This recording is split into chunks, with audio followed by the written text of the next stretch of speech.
Hujan deras yang mengguyur Jakarta memicu terjadinya banjir dan pohon tumbang di kawasan Cilandak, Jakarta Selatan.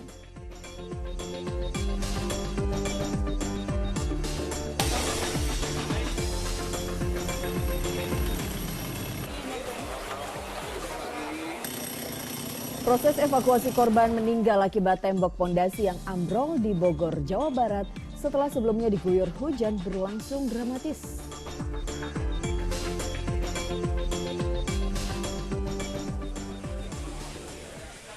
Ratusan jemaah haji gelombang pertama asal Jawa Barat Jumat malam tiba kembali di tanah air.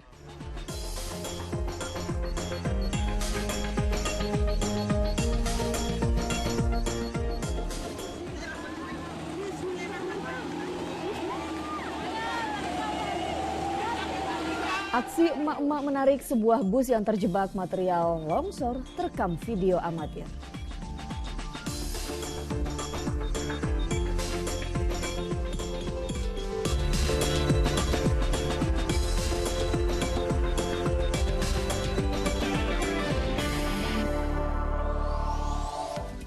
Halo, selamat pagi. Senang sekali saya Pratiwi Kusuma kembali hadir menemani Anda pagi hari ini dalam Fokus Pagi edisi Sabtu 16 Juli 2022.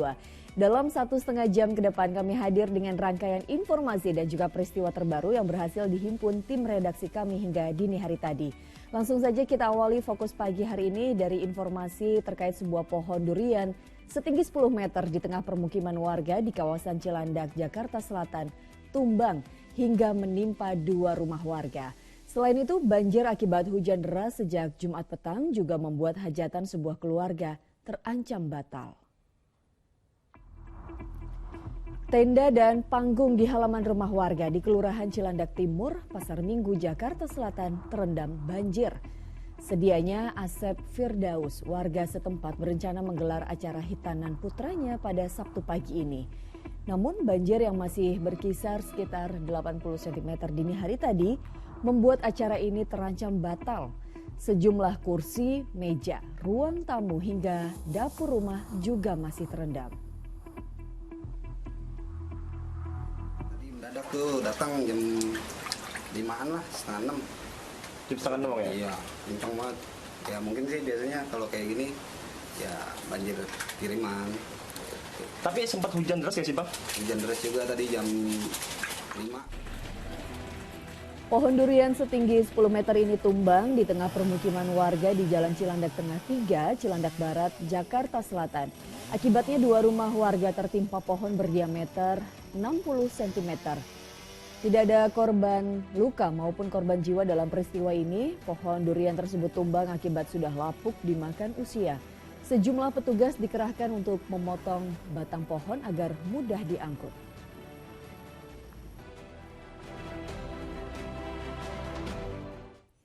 Intensitas hujan yang tinggi membuat akses jalan Parung Serap Ciledug menuju Tangerang terendam banjir lebih dari 40 cm. Sementara itu banjir juga menggenangi ruas tol BSD Bintaro hingga menyebabkan kemacetan panjang.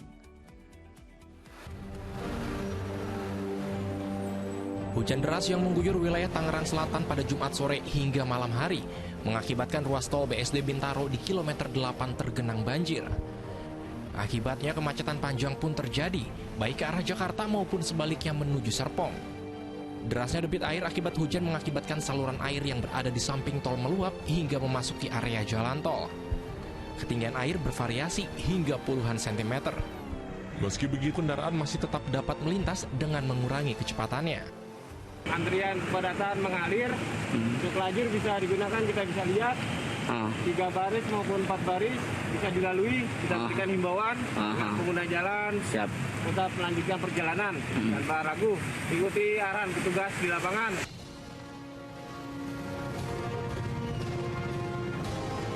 Sementara itu, intensitas hujan yang tinggi serta buruknya drainase membuat akses jalan raya Parung Serap Ciledug menuju Tangerang terendam banjir lebih dari 40 cm. Akibatnya tidak sedikit kendaraan roda 2 yang nekat melintas mengalami mogok mati mesin hingga terpaksa didorong.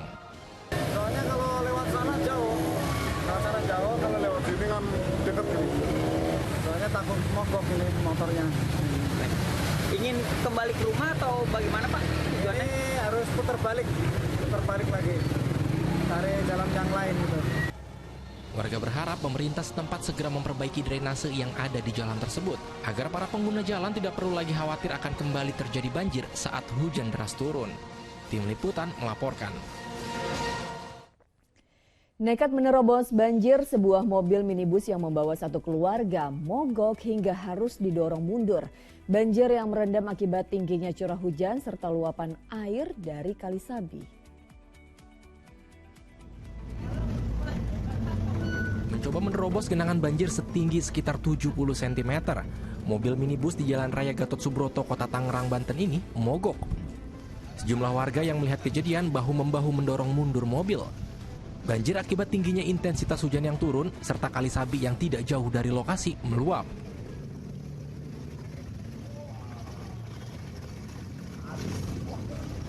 Banjir juga merendam sejumlah pertokoan hingga pemiliknya memilih tutup lebih awal.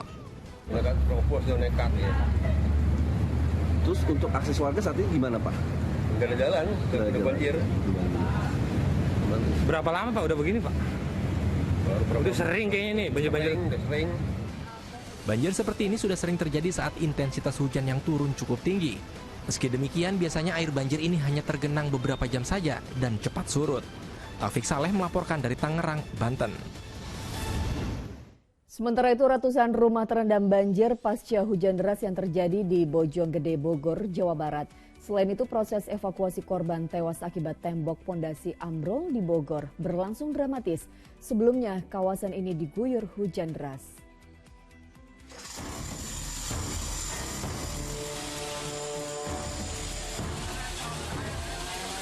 Tim SAR gabungan tengah melakukan evakuasi seorang warga bernama Manah yang tertimbun longsoran material bangunan di Kampung Salbendagot, Kota Bogor, Jumat malam. Petugas kesulitan mengangkat tubuh korban karena terjepit puing tembok pondasi yang ambrol.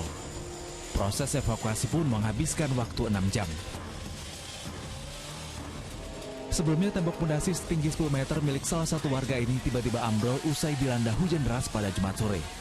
Peristiwa ini juga menyebabkan 2 rumah warga yang ada di bawahnya rusak usai tertimpa material pondasi. Penghuni rumah namanya Bu Mana, posisinya di tembok yang paling belakang sehingga nggak sempat mengevakuasi diri. Beliau saat kita evakuasi memang agak kesulitan karena memang posisinya terjepit oleh tembokan yang cukup besar dan ruang manuver yang sangat terbatas, sehingga tim gabungan yang melakukan evakuasi agak terkendala.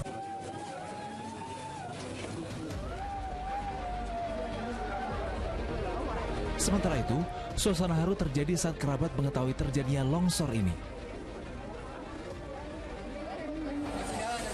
Usai ditemukan, jenazah korban langsung dibawa petugas ke rumah tetangga untuk selanjutnya dimakamkan pada Sabtu pagi.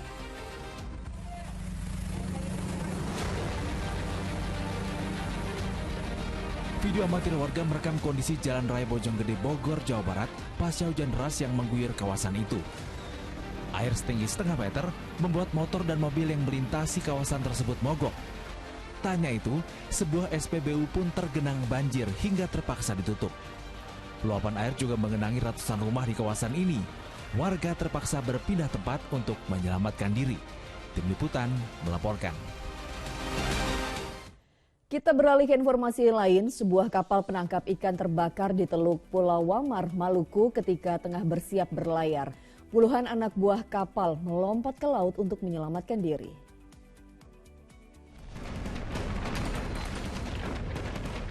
Sejumlah warga yang berada di dermaga hanya dapat memandangi kobaran api yang melahap sebuah kapal penangkap ikan, kapal motor Arta Minatama 11 pada Jumat siang.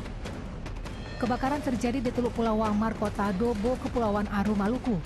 Anak buah kapal sebanyak 27 orang serta nahkoda dapat menyelamatkan diri dengan meloncat ke laut.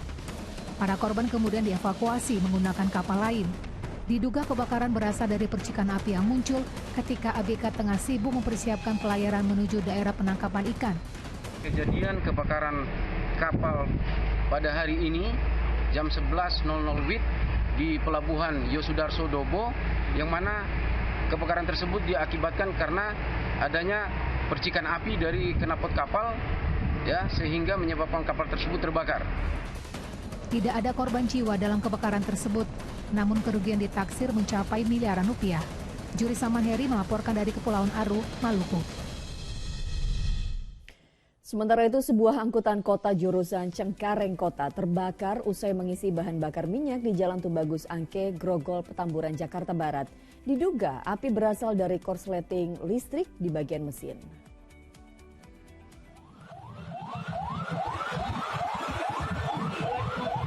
Si jago merah dengan cepat melumat habis sebuah angkutan kota di Jalan Tubagus Angke, Grogol, Petamburan, Jakarta Barat, Jumat sore. Sang sopir angkot jurusan Cengkareng Kota itu menangis menyaksikan kendaraannya ludes terbakar. Ia juga kesakitan karena mengalami luka di kaki akibat terkena pecahan kaca saat berusaha memadamkan api dengan air di sekitar lokasi.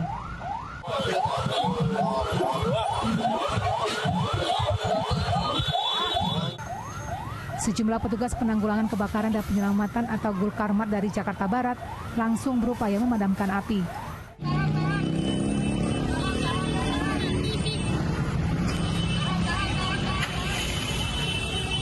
Kebakaran itu terjadi sehabis angkot naas itu mengisi bahan bakar minyak. Angkot yang baru parkir di pinggir jalan usai menurunkan penumpang tiba-tiba mengeluarkan percikan api. Dugaan sementara api berasal dari korsleting listrik di bagian mesin. Pas saya lagi kan pinggir turunin penumpang atau ada kayak bau-bau ini bang. Kabel kebakar? Iya. Terus langsung saya minggir, saya buka ya udah keluar asap gede lagi. Asap gede? Terus apa langsung kabur? Iya, langsung nyari bantuan bang, air atau gimana pun. Tidak ada korban jiwa dalam kebakaran ini. Namun insiden tersebut sempat membuat arus lalu lintas mengalami kemacetan. Jayadi melaporkan dari Jakarta. Diduga gara-gara remblong, sebuah truk kontainer menabrak mobil pickup dan 2 sepeda motor di Penjaringan, Jakarta Utara. Akibatnya, sopir truk serta beberapa pengendara lain terluka parah. Kecelakaan beruntun ini terjadi di Jalan Raya Kapuk Kamal, Penjaringan, Jakarta Utara pada Jumat siang. Truk kontainer menabrak mobil pickup dan 2 sepeda motor. Akibat kecelakaan tersebut, pengendara motor terluka dan dibawa ke puskesmas. Sementara sopir truk terluka di bagian lehernya akibat terjepit besi muatan mobil pickup. Peristiwa bermula ketika truk kontainer melaju dari arah Kamal menuju Teluk Naga. Setibanya di turunan jembatan Kamal, truk naas itu mengalami remblong hingga laju kendaraan tak terkendali dan menabrak mobil serta motor. Kasus kecelakaan itu kini ditangani Satwil Lantas Jakarta Utara. Saya mah ya kepala orang gitu ya, orang mobilnya udah berhenti di sini, gak taunya anak tuh ngaceleng yang ngebeletak itu apa ya, yang mobil depan itu jadi masuk ke kaca mobil yang apa namanya, yang bok gede itu, jadi orangnya katanya kena ininya masuk ke sini, yang orang dia bawa ini. Di informasi lainnya, aksi emak-emak menarik sebuah mobil bus yang terjebak material longsor terekam video amatir. Dalam waktu singkat, video mereka viral di media sosial. Sejumlah emak-emak berjibaku menarik sebuah bus di jalan poros penghubung Kabupaten Buton dan Kabupaten Buton Utara, Sulawesi Tenggara. Dengan hanya menggunakan tali tambang, mereka menarik mobil yang terjebak di dalam lumpur akibat longsor.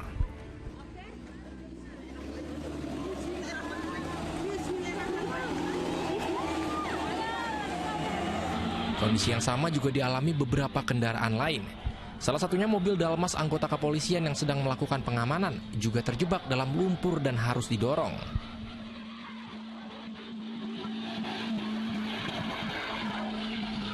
Supaya di aspal, Pak ya? Supaya di aspal.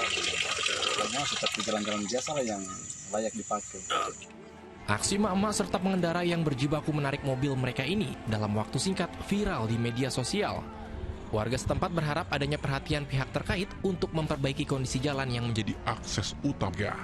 Ilor Syamsuddin melaporkan dari Bau-Bau, Sulawesi Tenggara. Bareskrim Polri menangkap 14 tersangka penyalahgunaan LPG bersubsidi ukuran 3 kg. Mereka memindahkan isi gas bersubsidi dalam tabung ukuran 3 kg ke tabung gas yang lebih besar.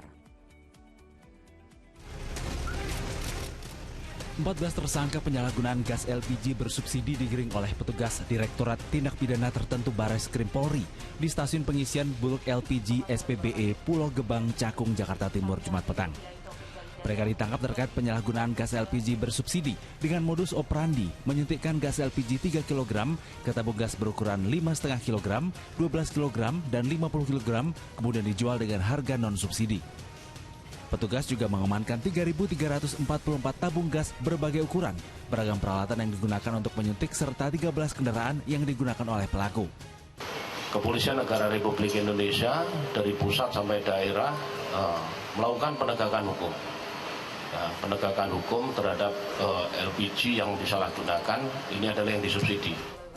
Sementara pihak Dirjen Migas Kementerian ESDM mengapresiasi langkah Polri mengungkap penyalahgunaan LPG bersubsidi di tengah perbedaan harga yang sangat tinggi antara LPG subsidi dan non-subsidi. Pengalihan dari 3 kilo PSO menjadi tabung ke dalam tabung yang kemudian dijual untuk memperoleh keuntungan pribadi. Atas perbuatannya, ke-14 tersangka terancam hukuman 6 tahun penjara. Tribo melaporkan dari Jakarta.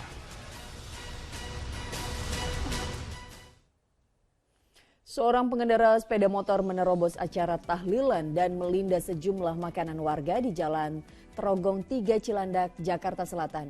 Belakangan diketahui pria pengendara sepeda motor ini ternyata dalam kondisi mabuk.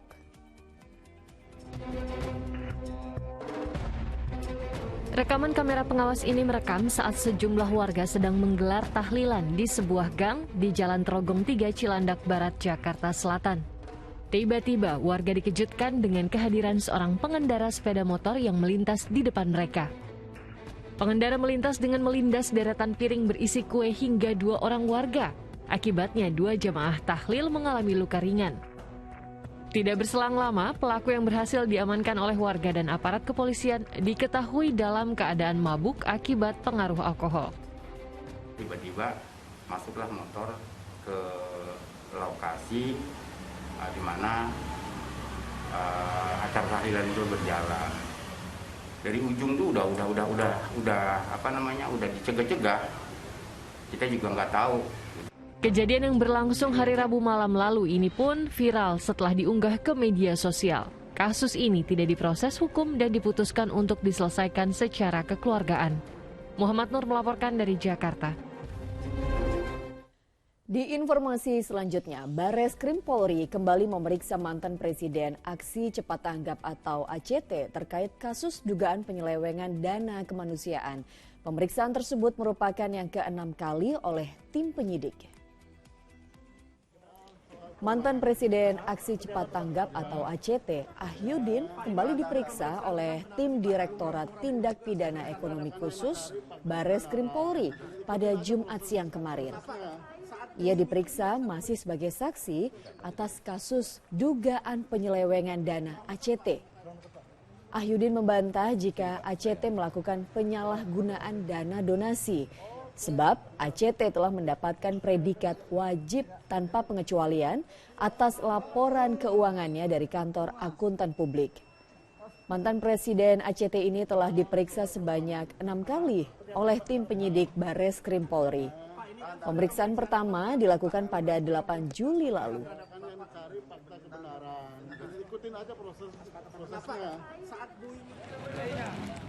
Sementara itu, sejumlah pengunjuk rasa menggelar aksi demo di depan kantor lembaga filantropis GAP ACT di Jalan Gayung Sari, Surabaya, Jumat siang kemarin. Selain berorasi dan membawa sejumlah poster, mereka juga menyegel kantor ACT. Nah, dalam tuntutannya, masa pendemo menuntut ACT Jawa Timur untuk menghentikan aktivitasnya dan meminta polisi memproses hukum dugaan penyelewengan dana sumbangan masyarakat.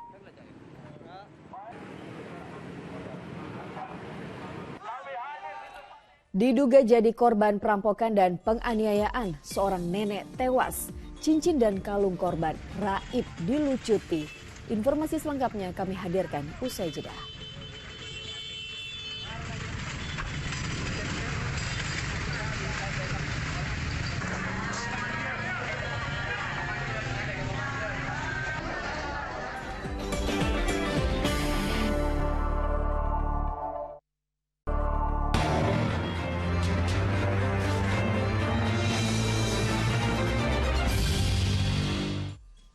Anda kembali menyaksikan Fokus Pagi bersama saya Pratiwi Kusuma. Kita lanjutkan informasi di pagi hari ini. 2 orang tersangka begal yang tega membunuh korbannya hingga tewas. Akhirnya ditangkap unit Reskrim Polsek Tanjung Priuk, Jakarta Utara. Uang dari hasil kejahatannya digunakan tersangka untuk membeli narkoba dan bermain judi online. Unit Reskrim Polsek Tanjung Priuk, Jakarta Utara akhirnya menangkap eksekutor begal sadis berinisial EW di tempat persembunyiannya di Cibitung, Bekasi, Jawa Barat. EW ditangkap setelah rekannya NS yang menjadi otak pembunuhan lebih dulu dibekuk polisi. Aksi begal berujung pembunuhan ini dilakukan kedua tersangka di Jalan Kebon Bawang 7, Tanjung Priuk pada Selasa lalu. Tersangka tega membacok korbannya karena melawan saat hendak diambil barang berharganya. Korban akhirnya tewas dengan beberapa luka senjata tajam di sekujur tubuh. Dari hasil pemeriksaan, tersangka telah 9 kali beraksi. Uang hasil kejahatannya kerap digunakan untuk membeli narkoba dan bermain judi online. Untuk motif pelaku ini berdasarkan hasil interogasi juga udah kerap sekali melakukan kegiatan serupa. Untuk malam itu saja udah tiga tempat, 3 titik dia melakukan kegiatan malam dalam selang waktu 3 jam. Barang bukti berupa pakaian tersangka, sebilah golok hingga sepeda motor telah diamankan polisi. Kedua tersangka dijerat pasal tentang pencurian dengan kekerasan yang ancaman hukumannya 15 tahun penjara. Arafah Supandi melaporkan dari Jakarta.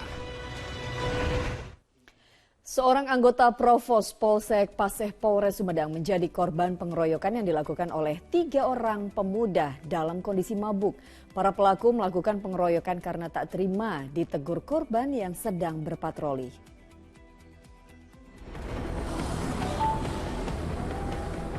Tim Inafis Satreskrim Polres Sumedang, Jawa Barat, Jumat pagi melakukan olah tempat kejadian perkara kasus pengeroyokan terhadap seorang anggota polisi yang dilakukan oleh 3 pemuda dalam kondisi mabuk. Insiden pengeroyokan itu terjadi pada Kamis malam di depan sebuah kantor jasa ekspedisi di Jalan Prabu Gajah Agung, kawasan Situ, Sumedang. Karyawan kantor mendapati bekas darah akibat pengeroyokan tersebut di area depan kantor. Kalau tidak ada darah, tapi kondisi di sini waktu semalam sepi ya. Tak butuh waktu lama, tim Buser Polres Sumedang pun berhasil mengamankan para pelaku. Dari hasil pemeriksaan, peristiwa ini terjadi hanya karena para pelaku tidak terima saat ditegur korban yang sedang berpatroli. Ketiganya mengeroyok dan mengancam korban menggunakan senjata tajam.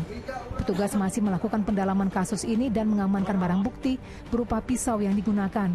Guna kepentingan penyidikan, korban yang mendapat sejumlah luka pukulan menjalani visum di RSUD Sumedang. Agun Gunawan melaporkan dari Sumedang, Jawa Barat. Seorang satpam ditemukan tak bernyawa di dalam sebuah gorong-gorong di Probolinggo, Jawa Timur. Korban sebelumnya sempat terlihat pergi bersama seorang wanita dengan berkendara sepeda motor. Jasad seorang pria ditemukan di dalam gorong-gorong di bawah perlintasan kereta api Desa Tongaswetan, Probolinggo, Jawa Timur pada Jumat pagi. Sekitar 20 meter dari tempat mayat itu juga ditemukan sepeda motor korban dan sejumlah barang lainnya.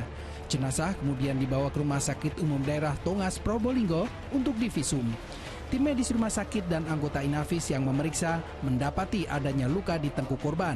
Diduga pria yang bekerja sebagai satpam Rumah Sakit Umum Tongas, Probolinggo itu dibunuh, lalu jasadnya dibuang ke gorong-gorong. Untuk penyebabnya masih kita selidiki, dan setelah kita ke TKP ternyata memang bahwa yang bersangkutan sudah meninggal. Kemudian kita bawa ke rumah sakit untuk dilaksanakan semacam bukan otopsi untuk memastikan bahwa yang bersangkutan benar-benar sudah meninggal. Ya, untuk penyebabnya kita masih selidiki dulu, kita dalami apa kira-kira yang menyebabkan ini semua. Sebelum ditemukan tewas, korban sempat terlihat pergi bersama seorang wanita dengan mengendarai sepeda motor. Bahkan jaket wanita itu tertinggal di sepeda motor yang ditemukan dekat jenazah korban. Temannya itu jam 11, anak itu bareng sama Evi, perempuan, anak musisir.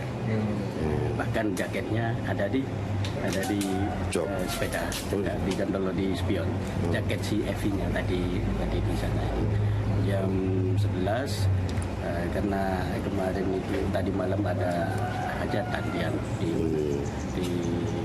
utara TKP. Dugaan sementara korban dibunuh karena dendam. Karena itu polisi meminta keterangan sejumlah saksi untuk mengungkap motif dan pelaku pembunuhan. Dandi Ari Gafur melaporkan dari Probolinggo, Jawa Timur. Seorang wanita 62 tahun di Pamekasan, Jawa Timur tewas setelah menjadi korban perampokan disertai penganiayaan. Cincin dan kalung korban raib dilucuti.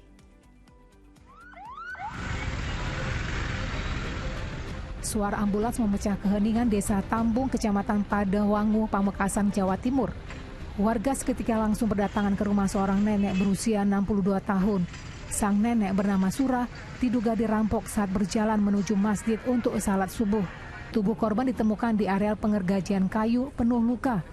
Sejumlah perhiasan sang nenek berupa 3 cincin, 1 kalung dan uang tunai raib dilucuti. Polisi masih menyelidiki dugaan kasus perampokan disertai penganiayaan yang dialami korban, termasuk memburu pelakunya. Sebelum subuh, beliau kembali ke rumahnya. Nah, pada waktu pulang, diduga dihentikan oleh orang yang hingga saat ini belum diketahui dalam lidik, dan korban mengalami luka di kepala. Polisi juga telah mengumpulkan keterangan dari sejumlah saksi untuk menyelidiki kasus tersebut. Fatur Rosi melaporkan dari Pamekasan, Jawa Timur. 3 orang kakak beradik di Lampung Utara yang tengah asik berpesta narkoba digerebek polisi. Ironisnya perbuatan ilegal itu dilakukan mereka di rumah orang tuanya.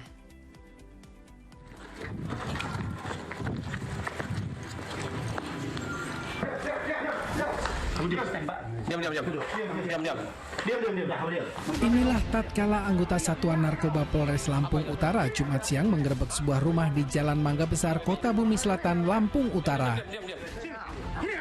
Ya diam dulu. Diam dulu yang benar. Ya udah diam di situ, diam. Di salah satu kamar didapati 3 pria yang merupakan kakak beradik sedang berpesta narkoba dengan menghisap sabu-sabu. Setelah digeledah, disita sabu-sabu sisa pakai dan peralatan untuk mengkonsumsinya. Polisi menyergap pesta sabu-sabu itu setelah mereka mendapati laporan ada aktivitas mencurigakan di rumah tersebut yang diduga terkait dengan penggunaan narkoba. Kami langsung meluncur ke rumah tersangka dan langsung kita lakukan penggerbekan. 3 pelaku ini kakak beradik, Bang, ya? Ya, berkakak beradik kandung di dalam rumah tuanya, rumah orang tuanya mereka. Saat diperiksa, tersangka mengungkapkan mereka mendapatkan sabu-sabu dari seorang bandar di Lampung Utara yang kini masih diburu polisi. Ari Susanto melaporkan dari Lampung Utara, Lampung. Satuan Narkoba Polres Metro Bekasi Kota menangkap 2 pengedar narkoba Jumat petang kemarin. Salah satu tersangka yang memiliki senjata api rakitan sempat melakukan perlawanan dengan meletuskan 2 kali tembakan. Inilah senjata api rakitan beserta amunisi yang disita petugas Satuan Narkoba Polres Metro Bekasi Kota dari salah satu pengedar narkoba Jumat petang. Selain senjata api, polisi juga menyita narkoba jenis sabu-sabu dari 2 orang tersangka. Tersangka ZK ditangkap di wilayah Keranggan bersama barang bukti 0,43 gram sabu. Sedangkan tersangka AA, pengedar narkoba di wilayah Jati Sempurna, sempat meletuskan 2 tembakan ke arah tembok untuk menakuti petugas. Barang bukti yang disita berupa 3 klip sabu-sabu dengan berat 2,12 gram serta senjata api rakitan beserta sejumlah amunisi. Khusus yang memiliki atas nama inisial AA, tersangka AA yang memiliki senpi serta menguasai atau menyimpan sabu tadi adalah mantan residivis kasus curanmor, di mana yang bersangkutan baru bebas pada bulan April tahun 2022. Kedua tersangka terancam hukuman maksimal 20 tahun penjara. Awang Darban melaporkan dari Bekasi, Jawa Barat. Di informasi selanjutnya, patroli tim presisi Polres Tangerang Kota mendapati sejumlah warga yang nekat berkendara tanpa mematuhi aturan lalu lintas. Tak ayal, pelanggar itu pun mendapatkan teguran.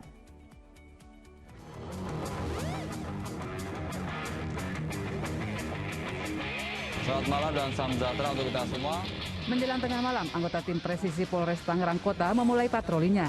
Di sejumlah titik di kota yang berbatasan dengan ibu kota negara Jakarta ini rawan terjadi tindak kriminal. Polisi pun sudah memetakan potensi kejahatan yang terjadi. Untuk kriminalitas kebanyakan di jalan raya itu terjadi pada pukul jam 3 maupun jam 4. Kebanyakan para pelaku menggunakan sepeda motor dan membawa senjata tajam untuk mencari sasaran.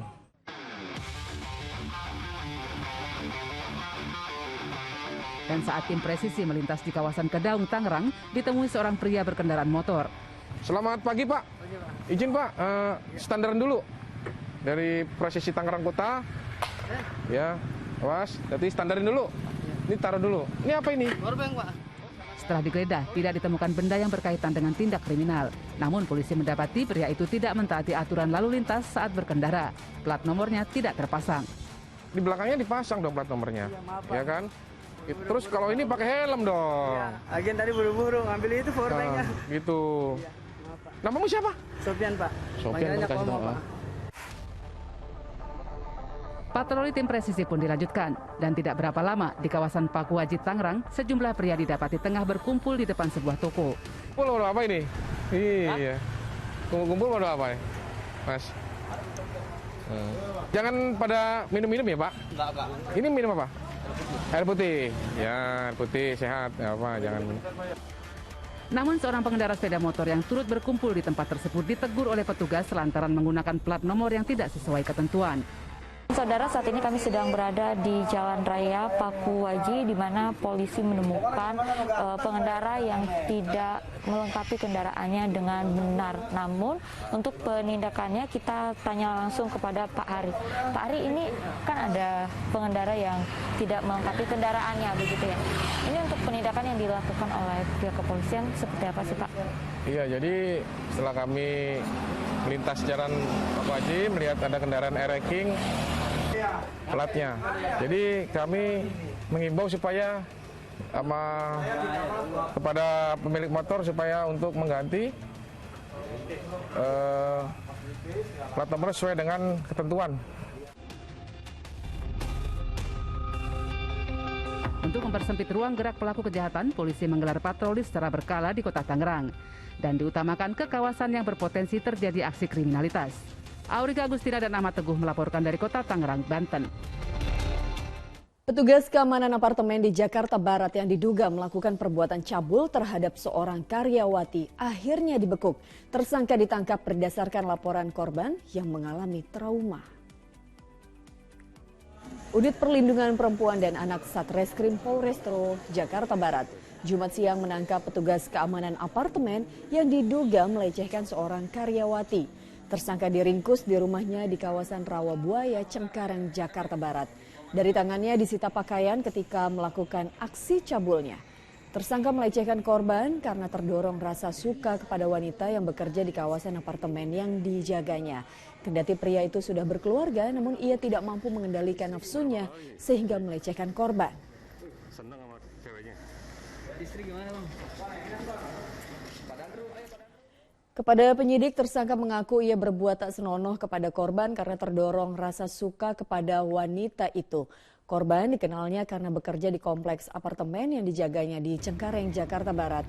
Kendati pria itu sudah berkeluarga, namun ia tak mampu mengendalikan nafsunya sehingga melecehkan korban di salah satu ruangan apartemen yang sepi ketika wanita itu sedang bekerja.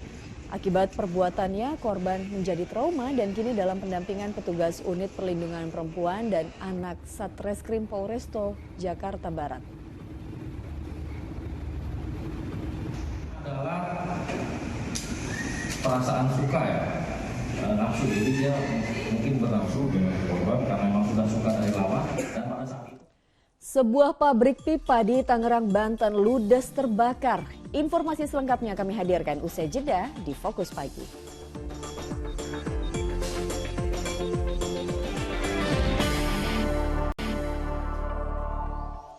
Terima kasih Anda masih bersama kami di Fokus Pagi. Kita lanjutkan informasi di pagi hari ini.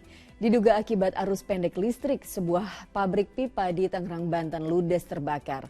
Banyaknya bahan baku berupa plastik membuat api cepat membesar dan menghanguskan seluruh isi bangunan.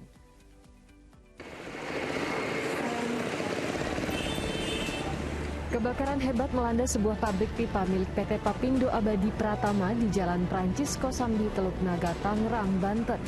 Kencangnya tiupan angin dan banyaknya bahan yang mudah terbakar seperti bahan baku plastik membuat api cepat membesar menghanguskan seisi bangunan pabrik.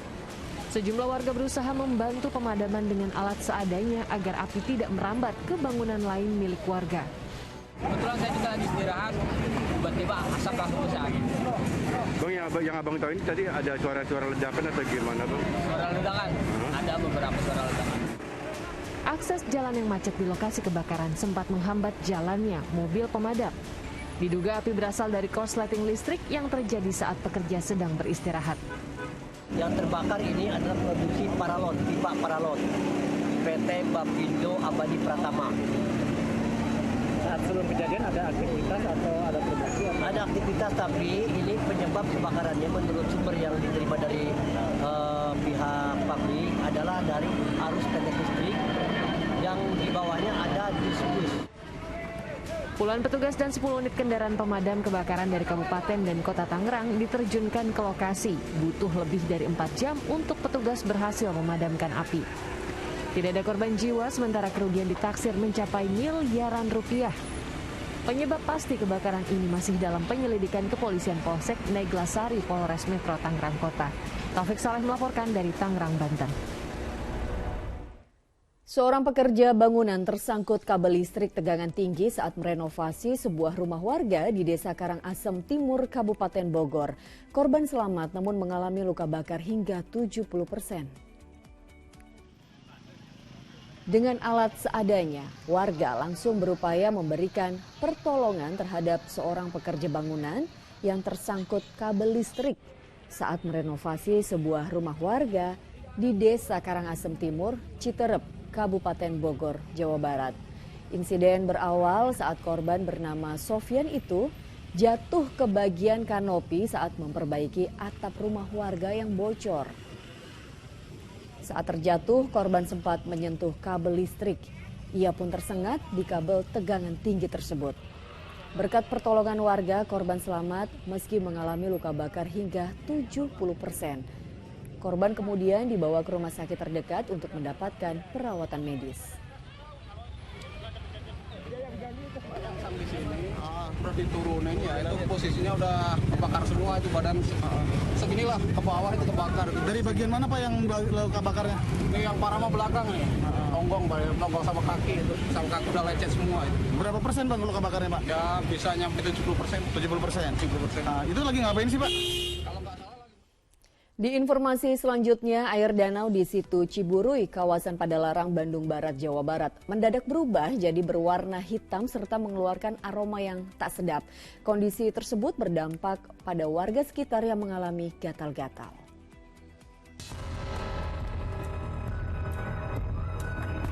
Warga di sekitar danau atau Situ Ciburui di kawasan Padalarang, Bandung Barat resah.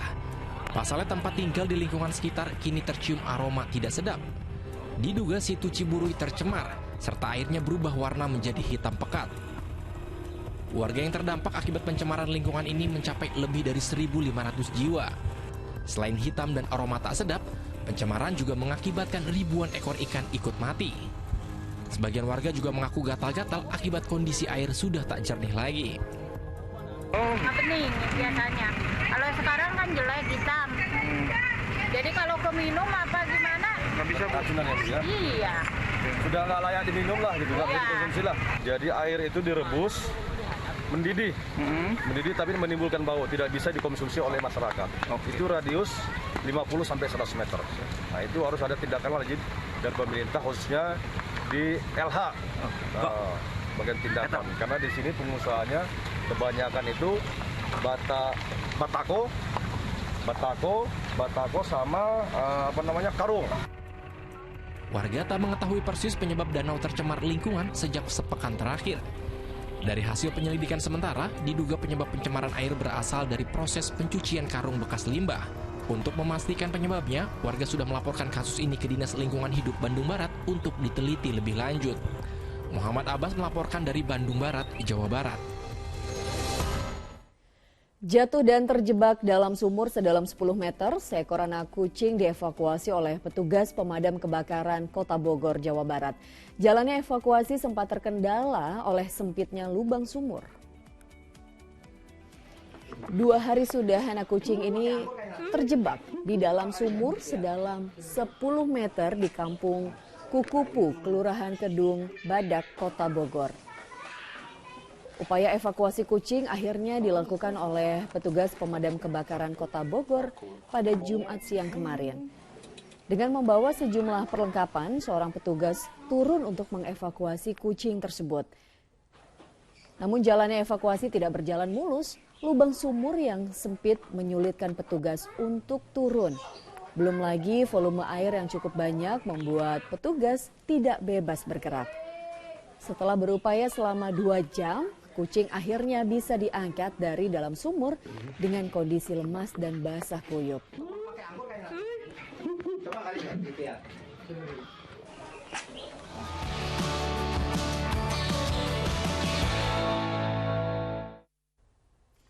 Dari informasi pasar pemirsa, harga cabai rawit mulai mengalami penurunan. Di Pasar Kebayoran Lama, Jakarta Selatan, harga cabai rawit kini menjadi Rp100.000 per kilogram dari yang sebelumnya Rp130.000 per kilogram. Meski belum kembali normal, turunnya harga cabai rawit merah disambut baik oleh masyarakat. Di Pasar Kebayoran Lama, Jakarta Selatan, harga cabai rawit merah, cabai rawit hijau, dan cabai rawit keriting semua dijual dengan harga Rp100.000 per kilogram. Harga cabai sudah 100, ya, dari cabai keriting sama rawit merah 100.000 per kilo. Iya. Rata-rata, ya. Tapi masih ada pembeli yang ini nggak sih Pak? Masih ada kelayakan pembeli yang ingin harga itu stabil. Dari harga terjangkau paling minimal 40, 50, 60. Cuman karena barang stok lagi kosong, suasana masih lebaran, 3 hari yang kemarin tertinggi 120 sama 140. Makanya saya nanya kapan turunnya normal, saya gitu. Kalau 140 kemarin tuh sempat beli juga? Sempat beli, 120 sempat beli, sekarang udah 100.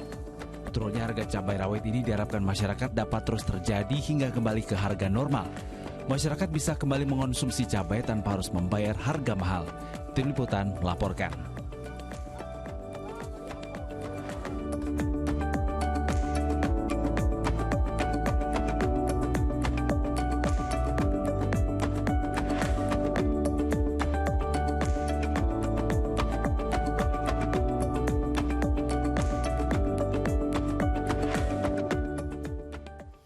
Kita beralih ke informasi lain, pemirsa. Wakil Presiden Indonesia Ma'ruf Amin membuka secara virtual Kongres Fatayat Nahdlatul Ulama ke-16 di Kota Palembang, Sumatera Selatan. Pembukaan kongres juga dihadiri Menteri Pertahanan Prabowo Subianto. Kongres Fatayat kali ini memiliki agenda memilih Ketua Umum periode 2022-2027. Menteri Pertahanan Prabowo Subianto menghadiri Kongres Fatayat Nahdlatul Ulama ke-16 di Kompleks Jakabaring Sport City, Palembang, Jumat siang. Kongres sebelumnya dibuka secara virtual oleh Wakil Presiden Ma'ruf Amin. Dalam pidatonya, Wapres berharap Fatayat NU dapat memberikan kontribusi yang signifikan di segala bidang untuk membawa Indonesia menuju negara maju, adil, dan makmur. Kongres Fatayat NU dihadiri ribuan peserta dari 37 provinsi dan akan digelar selama 4 hari hingga 17 Juli 2022 mendatang. Salah satu agenda kongres kali ini adalah memilih Ketua Umum periode 2022-2027. Sangat penting ya, menjaga stabilitas kerukunan peran serta kaum perempuan muda. Dihadiri ratusan guru dan murid SMK se-Jabodetabek, Akademi Televisi Indonesia (ATVI) gelar Entertainment Presentation Gathering. Acara ini bisa mendukung minat siswa dan siswi di bidang media dan broadcasting untuk menuju ke jenjang pendidikan selanjutnya.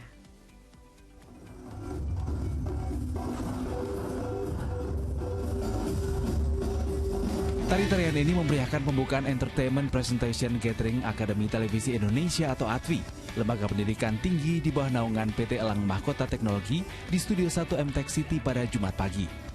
Dihadiri oleh 250 guru bimbingan konseling SMA dan SMK se-Jabodetabek, acara ini sekaligus memperkenalkan peningkatan status ADVI semula D3 menjadi S1 terapan yang telah disetujui oleh Kemdikbud. Karena mereka nanti diharapkan di SMA itu mengetahui talenta siswanya, kemudian bisa mengarahkan dan mereka tahu tempat yang tepat untuk itu.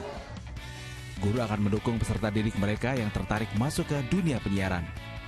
Yang saya lihat adalah kebutuhan daripada para remaja sekarang ya, dan langsung mendapatkan dunia kerja yang sudah tersedia. Kedepannya, acara serupa akan terus dihadirkan sebagai langkah mendukung peran media di era digital dan menghasilkan SDM yang berkualitas. Tim Liputan melaporkan. Ratusan jemaah haji gelombang pertama asal Jawa Barat tiba kembali di tanah air dari Tanah Suci Mekah. Selengkapnya kami hadirkan usai jeda di Fokus Pagi. Tetaplah bersama kami.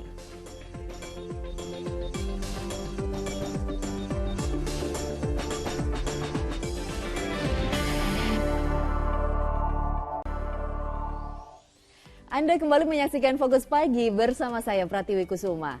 Pemirsa, Menteri Agama Yakut Khalil Qaumas melepas kepulangan jemaah kloter 2 embarkasi Solo di Jeddah, Arab Saudi pada Jumat siang waktu setempat.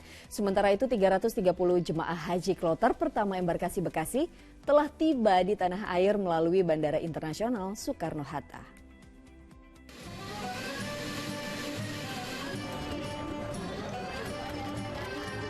Raut wajah bahagia terpancar dari ratusan jemaah haji kloter pertama embarkasi Bekasi yang telah tiba di tanah air melalui Bandara Internasional Soekarno-Hatta, Tangerang, Banten pada Jumat malam.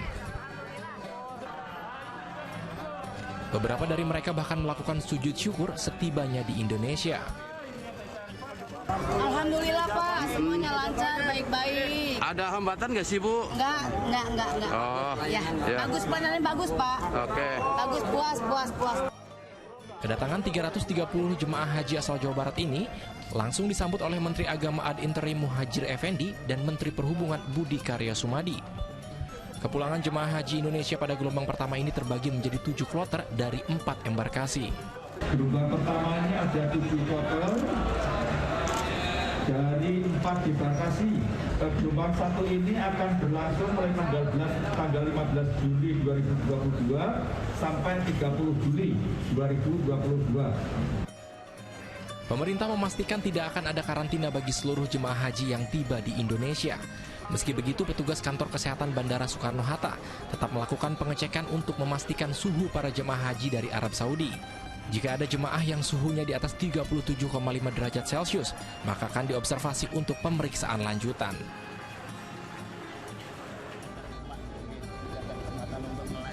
Sementara itu, Menteri Agama Yakut Khalil Qaumas melepas kepulangan jemaah kloter 2 embarkasi Solo di Jeddah, Arab Saudi pada Jumat waktu setempat.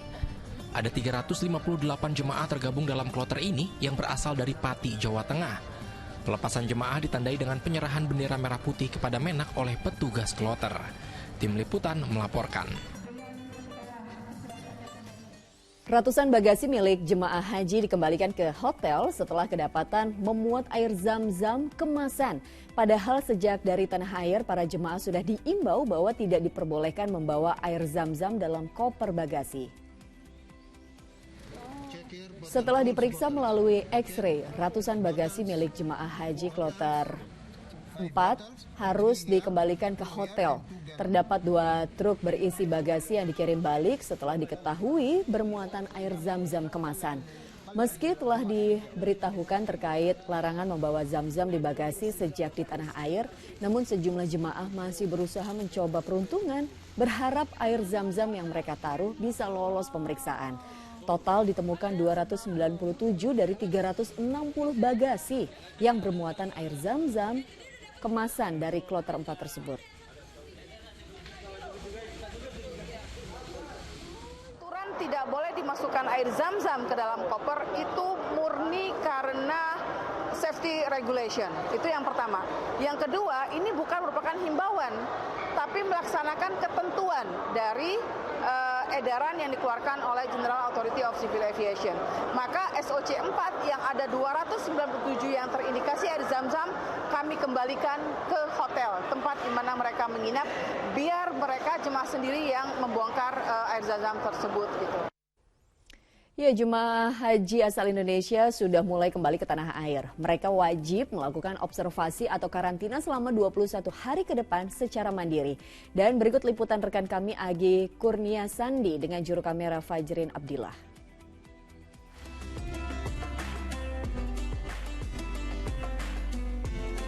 Hari ini jamaah haji telah kembali ke Indonesia setelah sebelumnya melakukan ibadah haji. Untuk kloter pertama pemulangan jamaah haji ada total 389 jamaah haji yang telah kembali ke Indonesia dan tiba di Bandara Soekarno-Hatta sekitar pukul 1 dini hari. Tadi pada saat tiba di Bandara Soekarno-Hatta ada sejumlah pemeriksaan terlebih dahulu yang harus dilalui oleh para jamaah haji. Mulai dari pengukuran suhu tubuh, kemudian juga pemeriksaan adanya penyakit menular termasuk COVID-19, dan yang ketiga adalah mereka harus melakukan observasi di asrama haji Pondok Gede, Jakarta Timur. Untuk teknis pemeriksaannya di bandara, untuk teknis pemeriksaan kesehatan di bandara, jika nantinya ada jamaah haji yang memang terindikasi adanya wabah penyakit menular ataupun COVID-19, mereka akan diminta untuk melakukan tes antigen dan juga PCR. Jika hasilnya positif, maka mereka langsung akan dirujuk ke rumah sakit rujukan COVID-19. Tetapi jika sehat, mereka akan melanjutkan untuk observasi di asrama haji. Dari Jakarta, Yunesa di Fajrin Abdillah melaporkan.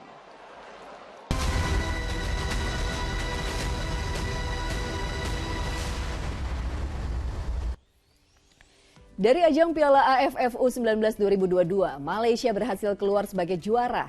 Kesuksesan ini didapat Harimau Malaya setelah mengalahkan Laos di partai final.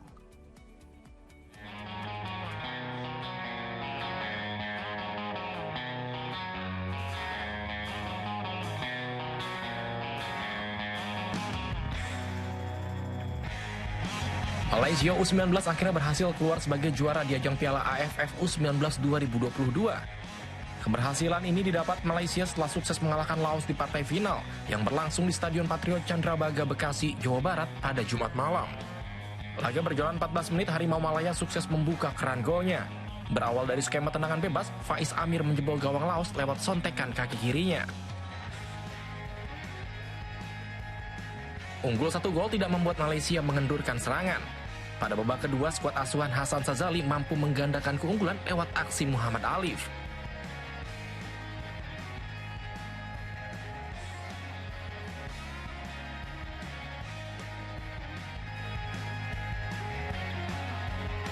Skor 2-0 untuk kemenangan Malaysia bertahan hingga laga usai. Keberhasilan ini jadi kali kedua Malaysia mengangkat trofi Piala AFF U19 sejak terakhir kali diraih pada 2018 lalu. Sementara pada laga perebutan tempat ketiga, Vietnam sukses mengalahkan Thailand. Pada 90 menit waktu normal, kedudukan kedua tim berakhir imbang 1-1. Tim Gajah Putih mampu mencuri gol lebih dulu pada menit ke-42 lewat aksi Sitabonla. Sedangkan Vietnam membalasnya lewat gol Nguyen Quoc Viet.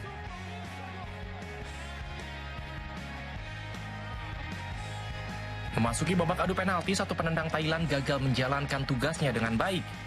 Sementara di kubu Vietnam, seluruh eksekutornya berhasil menciptakan gol. Kemenangan Vietnam 5-3 mengantarkan The Golden Star finish di peringkat ketiga Piala AFF U19 2022.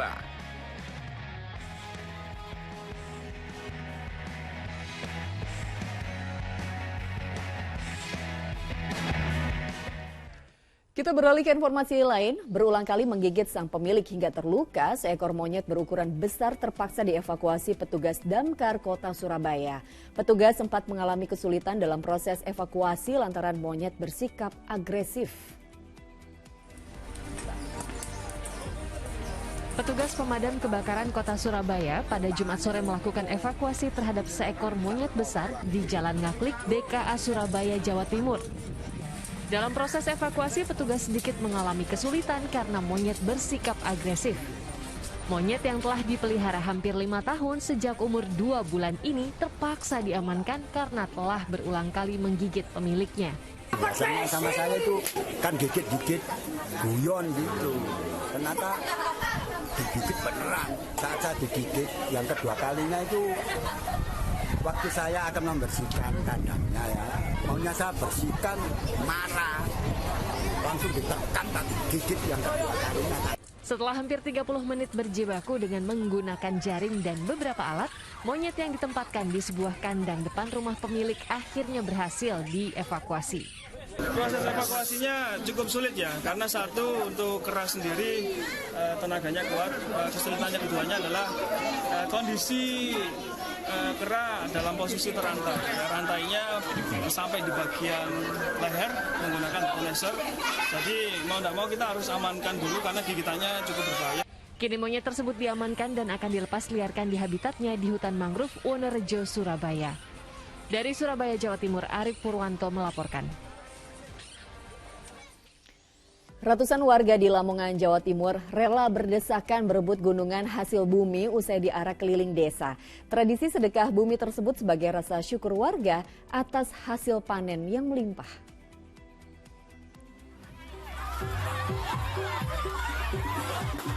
Saling berdesakan untuk berebut gunungan, inilah pemandangan yang mewarnai jalannya acara sedekah bumi di Desa Bluluk, Lamongan, Jawa Timur.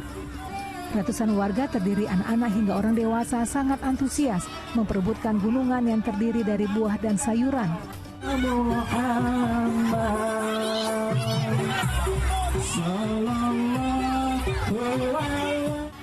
Selain sebagai ungkapan syukur atas hasil pertanian yang melimpah, tradisi rebutan gunungan ini juga bentuk keakraban sesama warga setempat.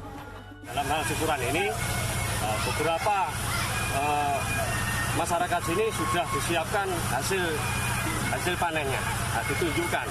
Bahkan diarah upaya ini membuktikan kalau ini benar-benar kita syukuri. Warga sangat antusias mengikuti tradisi rebutan gunungan ini karena selama pandemi COVID-19, tradisi tersebut sempat dilarang karena menimbulkan kerumunan. Sapari Ranwijaya melaporkan dari Lamongan, Jawa Timur. Ya, laporan tadi sekaligus menutup kebersamaan kita dalam Fokus Pagi hari ini. Jangan lupa tetap kencangkan protokol kesehatan. Jangan lupa juga saksikan info terkini cegah corona hanya di video dan unduh aplikasinya sekarang. Ayo pemirsa dukung operasi katarak, hernia, donor darah dan hitan gratis bagi warga yang tidak mampu di sejumlah tempat di Indonesia. Sampaikan kepedulian kita melalui rekening BCA di nomor 162-633-8888 atas nama Yayasan Pundi Amal Peduli Kasih. Karena kepedulian kita adalah harapan mereka. Dan usai Fokus Pagi, jangan lewatkan untuk menyaksikan program Mega Series Panggilan. Saya Pratiwi Kusuma pamit undur diri. Selamat pagi, selamat berakhir pekan. Sampai jumpa.